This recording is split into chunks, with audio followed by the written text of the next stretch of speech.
ತಾಲೂಕು ಹೋಬಳಿ ಮುಖಂಡರಾಗಿರ್ತಕ್ಕಂಥ ಚಂದ್ರಪ್ಪ ಆಲಡಿ ಅವರು, ನಮ್ಮ ಹಿರೇಬೆಲಗುಂದಿ ಪಂಚಾಯತ್ ವ್ಯಾಪ್ತಿ ಮುಖಂಡರಾಗಿರ್ತಕ್ಕಂಥ ಸೋಮಶೇಖರ, ಕಸ್ತೂರಿ ರಂಗನ್ ವರದಿಯ 7ನೇ ಕರಡು ಅಧಿಸೂಚನೆ ಏನು ಕೇಂದ್ರ ಸರ್ಕಾರ ಹೊರಡಿಸಿತ್ತು, ಈ ಅಧಿಸೂಚನೆ ಬೆನ್ನಲ್ಲೇ ರಾಜ್ಯದ ಅನೇಕ ಜಿಲ್ಲೆಯ ಪಶ್ಚಿಮ ಘಟ್ಟಗಳ ವ್ಯಾಪ್ತಿಯಲ್ಲಿ ಬರ್ತಕ್ಕಂಥ ಅನೇಕ ಜಿಲ್ಲೆಯ ಗ್ರಾಮೀಣ ಭಾಗದ ಜನರಲ್ಲಿ, ಕೃಷಿಕರಲ್ಲಿ ಆತಂಕ ಮನೆ ಮಾಡಿದೆ. ಹಾಗೆ ರಾಜ್ಯದಲ್ಲಿ 1449 ಗ್ರಾಮಗಳು ಈ ಪಟ್ಟಿಗೆ ಪರಿಸರ ಸೂಕ್ಷ್ಮ ವಲಯ ಪಟ್ಟಿಗೆ ಸೇರ್ಪಡೆಯಾಗಿದ್ದಾವೆ.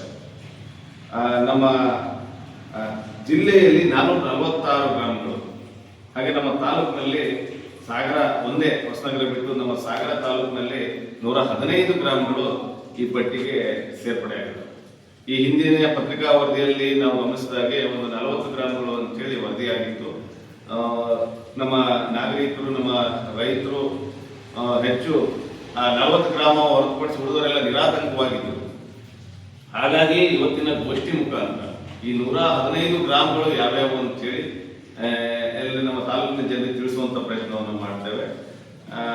ಆ ನಂತರ ಇದೇ ತಿಂಗಳ 27ನೇ ತಾರೀಕು ಗುರುವಾರ ಸಾಗರದಲ್ಲಿ ಒಂದು ಬೃಹತ್ ಪ್ರತಿಭಟನೆ ರ್ಯಾಲಿಯನ್ನ ಆಯೋಜಿಸಿದ್ದೇವೆ. ಕರ್ನಾಟಕ ರಾಜ್ಯ ರೈತ ಸಂಘದಿಂದ ಗಣಪತಿ ದೇವಸ್ಥಾನದಿಂದ ಈ ಪ್ರತಿಭಟನಾ ಮೆರವಣಿಗೆ ಹೊರಟು ಸಾಗರದ ಪ್ರಮುಖ ಬೀದಿಗಳಲ್ಲಿ ಸಂಚರಿಸಿ AC ಕಚೇರಿಯಲ್ಲಿ ಪ್ರತಿಭಟನಾ ಸಭೆಯನ್ನು ಆಯೋಜನೆ ಮಾಡಿ. ಈ ಪ್ರತಿಭಟನಾ ಸಭೆಗೆ ಎಲ್ಲ ರಾಜಕೀಯ ಪಕ್ಷದ ನಾಯಕರು, ಮುಖಂಡರು, ಕಾರ್ಯಕರ್ತರು, ಹಾಗೆ ಎಲ್ಲ ಸಂಘ ಸಂಸ್ಥೆಯ ಪದಾಧಿಕಾರಿಗಳು, ಅಧ್ಯಕ್ಷರುಗಳು, ಸದಸ್ಯರುಗಳು, ಹಾಗೆ ಸಮಸ್ತ ತಾಲೂಕಿನ ಜನರನ್ನು ಕೂಡ ಆಹ್ವಾನಿಸ್ತಾ ಇದ್ದೀವಿ ನಿಮ್ಮ ಮುಖಾಂತರ. ಹಾಗೆ ಈ ಬಾಧಿತ ಗ್ರಾಮಗಳು ಏನಿದ್ದಾವೆ, ಈ ಆತಂಕಕ್ಕೆ ಒಳಗಾಗಿರ್ತಕ್ಕಂಥ, ಈ ಪಟ್ಟಿಯಲ್ಲಿ ಸೇರ್ಪಡೆ ಆಗಿರ್ತಕ್ಕಂಥ ಗ್ರಾಮಗಳು ಅಷ್ಟಕ್ಕೆ ಅವ್ರಿಗೆ ಮಾತ್ರ ಸೀಮಿತವಾಗಿದ್ದ ಹೋರಾಟ ಇದಾಗಿಲ್ಲ. ಹಾಗಾಗಿ ಕೆಲವು ಈ 115 ಗ್ರಾಮಗಳು ಅಂತಂದ್ರೆ ಇದು ಹೆಚ್ಚಾಗುವ ಸಾಧ್ಯತೆ ಇದೆ. ಯಾಕಂತಂದ್ರೆ ಕಂದಾಯ ಗ್ರಾಮಗಳನ್ನ ಸೇರಿಸಿರ್ತಾರೆ, ಮಜರೆ ಗ್ರಾಮಗಳು ಕೂಡ ಒಳಪಡ್ತವೆ. ಈಗ ಉದಾಹರಣೆಗೆ ಶಿರವಾಳ ಅಂತ ಬಂದ್ರೆ, ಶಿರವಾಳ ಅಂತ ಇತ್ತು ಅಂತಂದ್ರೆ ಈ ಪಟ್ಟಿಯಲ್ಲಿ ದೊರಗೋಡು, ನೇರ್ಲಿಗೆ ಎರಡೂ ಕೂಡ ಸೇರ್ಪಡ್ತವೆ. ಹಾಗೆ ಈ ಸಂಖ್ಯೆ ಹೆಚ್ಚಾಗುವ ಸಾಧ್ಯತೆ ಇದೆ. ಆ ನಂತರ ಇದರ ಸಾಧಕ ಬಾಧಕಗಳು ತಮ್ಮೆಲ್ಲರಿಗೂ ಗೊತ್ತಿದೆ.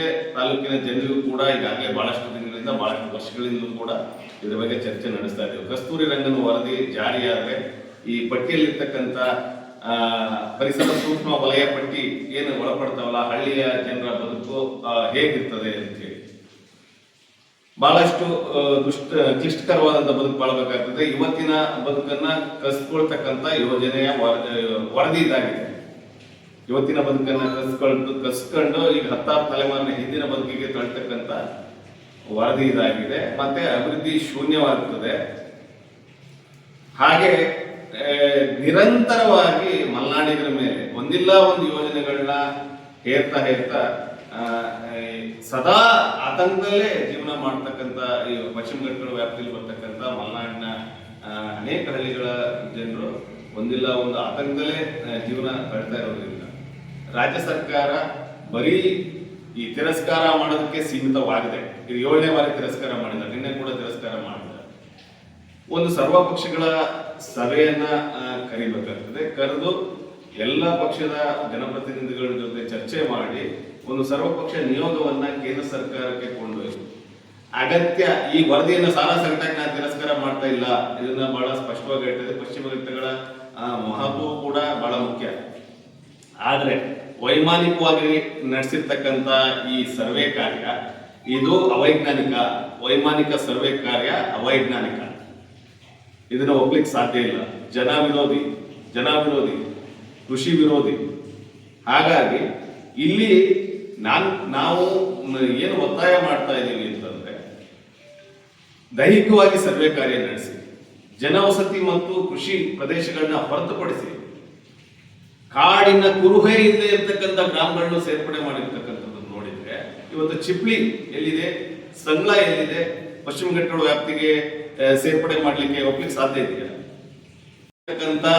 ಗ್ರಾಮಗಳನ್ನು ಕೂಡ ಈ ಒಂದು ವ್ಯಾಪ್ತಿಯಲ್ಲಿ ಸೇರಿಸಿರ್ತಕ್ಕಂಥದ್ದು ನೋಡಿದ್ರೆ ಸಂಪೂರ್ಣವಾಗಿ ಅವೈಜ್ಞಾನಿಕವಾಗಿ ಸರ್ವೆ ಕಾರ್ಯ ನಡೆಸಿರ್ತಕ್ಕಂಥದ್ದು. ಹಾಗಾಗಿ ಅಗತ್ಯ ತಿದ್ದುಪಡಿ ಮಾಡಲಿಕ್ಕೆ ರಾಜ್ಯ ಸರ್ಕಾರ ಸರ್ವಪಕ್ಷಗಳ ನಿಯೋಗದೊಂದಿಗೆ ಕೇಂದ್ರ ಸರ್ಕಾರಕ್ಕೆ ಹೋಗಿ ದೆಹಲಿಗೆ ಹೋಗಿ ಕೇಂದ್ರ ಸರ್ಕಾರ ಜೊತೆ ಮಾತುಕತೆ ನಡೆಸಿ ಒತ್ತಾಯವನ್ನು ಮಾಡಬೇಕು. ಈಗ ಕಾಯ್ದೆ ಕಾನೂನುಗಳನ್ನ ನಾವೇ ಮಾಡ್ಕೊಂಡಿರೋದ್ರಿಂದ ಅಗತ್ಯ ಬದಲಾವಣೆಗೆ ಸಾಧ್ಯತೆ ಇದೆ, ಆಗಲೇಬೇಕು ಅನ್ನೋ ಒತ್ತಾಯದಿಂದ ಜನ ಹೋರಾಟಕ್ಕೆ ಕರೆ ಕೊಡ್ತಾ ಇದ್ದಾರೆ. ರೈತ ಸಂಘಟನೆ ಕರೆ ಕೊಡೋದಷ್ಟೇ, ಹೋರಾಟವನ್ನ ಈ ಜನರೇ ಆರಂಭಿಸ್ತಾರೆ. ಹಾಗಾಗಿ 27ನೇ ತಾರೀಕು ಈ ಹೋರಾಟ ಆರಂಭ ಆಗ್ತದೆ. ಕಸ್ತೂರಿ ರಂಗನ್ ವರದಿಯಲ್ಲಿ ಮೂಲಾಗ್ರ ಬದಲಾವಣೆಗಳನ್ನ ತಂದು ಇಲ್ಲಿನ ಜನವಸತಿ ಪ್ರದೇಶವನ್ನ ಹೊರಗಿಟ್ಟು ಅವರ ವರದಿಯನ್ನು ಬಿಡುಗಡೆ ಮಾಡೋವರೆಗೂ ಕೂಡ ಈ ಹೋರಾಟ ನಿರಂತರವಾಗಿ ನಡೀತದೆ. ಹಾಗಾಗಿ ಮೊದಲನೇದಾಗಿ ನಿಮ್ಮ ಮುಖಾಂತರ ಇವತ್ತು ಯಾವ್ಯಾವ ಗ್ರಾಮಗಳು ಈ ಪಶ್ಚಿಮ ಘಟ್ಟಗಳ ಸೂಕ್ಷ್ಮ ವಲಯಕ್ಕೆ ಸೇರ್ಪಡೆ ಆಗಿದ್ದೇವೆ ಅನ್ನೋದನ್ನ ನಾವು ಓದಿ ಹೇಳ್ತೇವೆ. ನಿಮ್ಮ ವೀಕ್ಷಕರು, ನಮ್ಮ ಸಾಗರದ ನಾಗರಿಕ ಬಂಧುಗಳು ತಮ್ಮ ಊರು ಇದೆಯೋ ಇಲ್ವೋ ಅಂತೇಳಿ ತಾವು ಗಮನಿಸಿಕೊಂಡು, ಹಾಗೆ ಇಲ್ಲ ಅಂದ್ರೂ ಕೂಡ ಈ ಹೋರಾಟಕ್ಕೆ ಕೈ ಜೋಡಿಸ್ಬೇಕು. ಯಾರ್ಯಾರು ಈ ಪಟ್ಟಿಯಲ್ಲಿ ಸೇರ್ತಾರೆ ಅವರನ್ನ ಕಾಪಾಡ್ಕೊಳ್ತಕ್ಕಂಥ ಕೆಲಸವನ್ನು ನಾವೆಲ್ಲರೂ ಸೇರಿ ಮಾಡಬೇಕಾಗ್ತದೆ. ಹಾಗಾಗಿ ಮೊದಲನೇದಾಗಿ ಅಡಗಳಲ್ಲೇ ಅಂಬಾರಗೋಡು, ಅರವಳ್ಳಿ, ಅರಲಗೋಡು, ಅರವಾಡಿ, ಬಬ್ಬಿಗೆ, ಬಾಳಗೋಡು, ಬಾಳೆಗೆರೆ, ಬಾಳಗೆರೆ, ಬಳ್ಳಿಬೈಲು, ಬನದಕೊಪ್ಪ, ಬಾನುಕುಳಿ, ಬಂಡುಮನೆ, ಬರುವೆ, ಬೆಳ್ಳಂದೂರು, ಬೆಳ್ಳಣ್ಣಿ, ಬೇಸೂರು, ಆಲ್ಫಾಬೆಟಿಕ್ಲಿ ಕೊಟ್ಟಿದ್ದಾರೆ, ಬೇಸೂರು, ಬೈರಾಪುರ, ಬಿದರೂರು, ಬಿಳಿಸಿರಿ, ಬ್ರಾಹ್ಮಣ ಚಿತ್ರಟ್ಟಿ,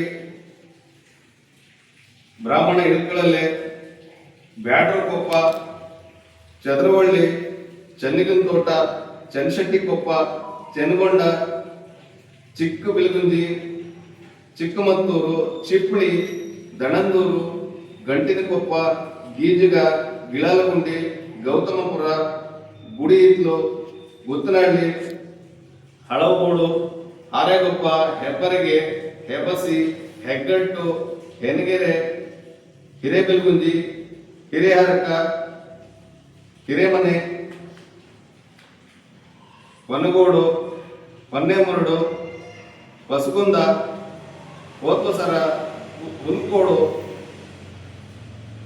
ಇಂಡೋಹಳ್ಳಿ, ಜಂಬಾದಿ, ಜಮಲಿಕೊಪ್ಪ, ಕಲ್ಲೂರು, ಕಣಪಗಾರು, ಕಣಿಕೆ, ಕಣ್ಣೂರು ಇನಾಮು, ಕಾನುಮನೆ, ಕಣ್ಣೂರು, ಕಾಂತೋಟ, ಕಾಪ್ಟೆಮನೆ, ಕಾರಿಣಿ, ಕಾಸ್ಪಾಡಿ, ಕಟ್ಟಿನಕಾರು, ಕೆರೆ ಹಿತ್ಲು, ಕೆರೋಡಿ, ಕೆಸುವಿನ ಮನೆ, ಒಡವನಹಳ್ಳಿ, ಕೊಲ್ಲೂರು, ಕೊಪ್ಪಲಗದ್ದೆ, ಕೊಪ್ಪರಿಗೆ, ಕೊರ್ಲಿಕೊಪ್ಪ, ಕುದೂರು,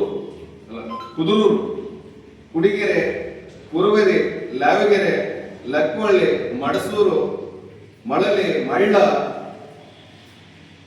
ಮಲ್ಲೂರು, ಮಂಡವಳ್ಳಿ, ಮರಾಠಿ, ಮತ್ತಿಕೊಪ್ಪ, ಮಾವಿನಸರ, ಮುಂಬಾಳು, ಮುಂಡಿಗೆಸರ, ಎಂತಲಗಳಲ್ಲಿ, ನಡವದಹಳ್ಳಿ, ನಾಡವಳ್ಳಿ, ನಾಗವಳ್ಳಿ, ನಂದಿತಳೆ, ನಾರಗೋಡು, ನರಸೀಪುರ, ನೇತ್ರವಳ್ಳಿ,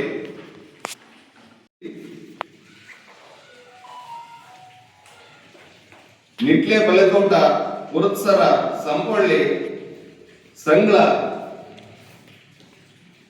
ಸಂಕಣ್ಣ, ದಾನಭೋಗು, ಸಿರುಗುಪ್ಪೆ, ತಾಳಗೋಡು, ತಲವಾಟ, ತಂಗಳವಾಡಿ, ತುಮರಿಕೊಪ್ಪ, ಉಳ್ಳೂರು, ಉರುಳಗಲ್ಲು, ವಳೂರು, ಎಳಗಳೆ, ಎಳವರ್ಸಿ, ಹೆಬ್ಬೋಡಿ. ಹಾಗೆ ಇವು ಕಂದಾಯ ಗ್ರಾಮಗಳಾಗಿದ್ದಲ್ಲಿ ಇದ್ರ ಮಜರೆ ಗ್ರಾಮಗಳು ಕೂಡ ಸೇರ್ಕೊಳ್ತವೆ. ಈಗ ನಾವು ಪ್ರತಿ ಗ್ರಾಮಗಳನ್ನ ತಲುಪಲಿಕ್ಕೆ ಆಗೋದಿಲ್ಲ. ಇನ್ನು 27ನೇ ತಾರೀಕಿನ ಒಂದು 5-6 ದಿವಸ ಇದೆ. ಅನೇಕ ಗ್ರಾಮಗಳಿಗೆ ಭೇಟಿ ಕೊಡ್ತಾ ಇದ್ದು ಸುಮಾರು ದಿವಸ ಆಯಿತು. ಹಾಗೆ ಈ ನಿಮ್ಮ ಮುಖಾಂತರ ಇದನ್ನ ಕೇಳಿರ್ತಕ್ಕಂಥ, ಇದು ಗಮನಕ್ಕೆ ಬಂದಿರತಕ್ಕಂಥ ಎಲ್ಲ ಗ್ರಾಮದ ಪ್ರಮುಖರು, ಗ್ರಾಮಸ್ಥರಿಗೆ ವಿಷಯವನ್ನ ತಿಳಿಸಿ ಹೋರಾಟಕ್ಕೆ ಅಣಿ ಮಾಡಬೇಕು. ಇದು ಜನ ಹೋರಾಟ ಆದಲ್ಲಿ ಮಾತ್ರ ರಾಜಕೀಯ ಪಕ್ಷಗಳು, ಸರ್ಕಾರಗಳು ಸ್ವಲ್ಪ ಮಟ್ಟಿಗಾದರೂ ಗಂಭೀರವಾಗಿ ಪರಿಗಣಿಸಿ ಮುಂದೆ ಏನ್ ಮಾಡಬೇಕು ಅಂತ ಚಿಂತನೆ ನಡೆಸಲಿಕ್ಕೆ ಸಾಧ್ಯತೆ ಇದೆ. ಇಲ್ಲ ಅಂತಂದ್ರೆ 7ನೇ ಬಾರಿ ಹೇಗೆ ತಿರಸ್ಕಾರ ಮಾಡಿದ್ರು ಅಲ್ಲಿಂದ ಇಲ್ಲಿವರೆಗೂ ಬರೀ ತಿರಸ್ಕಾರ ಮಾಡೋದಕ್ಕೆ ಮಾತ್ರ ಸೀಮಿತ ಆಗ್ತದೆ. ಅದಾಗದೆ ಒಂದು ಗಟ್ಟಿಯಾದ ಹೋರಾಟದ ಮುಖಾಂತರ ಈ ಒಂದು ಆತಂಕವನ್ನ ದೂರ ಮಾಡತಕ್ಕಂತ ಕೆಲಸವನ್ನು ನಾವೆಲ್ಲ ಮಾಡಬೇಕಾಗಿದೆ. ಹಾಗಾಗಿ 27ನೇ ತಾರೀಕು ನಮ್ಮ ಬಹು ಮುಖ್ಯವಾದಂತಹ ಬೇಡಿಕೆ, ನಮ್ಮ ಶಾಸಕರು, ನಮ್ಮ ಉಸ್ತುವಾರಿ ಮಂತ್ರಿಗಳು ಹಾಗೆ ನಮ್ಮ ಸಂಸದರು ಈ 3 ಜನರು ಇರಲೇಬೇಕು. ಅವತ್ತಿನ ನಮ್ಮ ಅಹವಾಲನ್ನ ತೆಗೆದುಕೊಂಡು ರಾಜ್ಯ ಸರ್ಕಾರ ಮತ್ತು ಕೇಂದ್ರ ಸರ್ಕಾರದ ಮಟ್ಟಿಗೆ ಒಯ್ಯಬೇಕಾಗಿರ್ತಕ್ಕಂಥವ್ರು ಅವರೇ ಆಗಿರೋದ್ರಿಂದ ಅವತ್ತು ಅವರು ಬರೋವರೆಗೂ ಕೂಡ ಹೋರಾಟ ನಿರಂತರವಾಗಿರ್ತದೆ. ಅವರು ಬರಲಿಲ್ಲ ಅಂದ್ರೆ ಹೋರಾಟ ತೀವ್ರ ಸ್ವರೂಪವನ್ನ ಪಡ್ಕೊಳ್ತದೆ ಅಂತ ಹೇಳಿ ನಿಮ್ಮ ಮುಖಾಂತರ ತಿಳಿಸ್ಲಿಕ್ಕೆ ಬಯಸ್ತೇನೆ.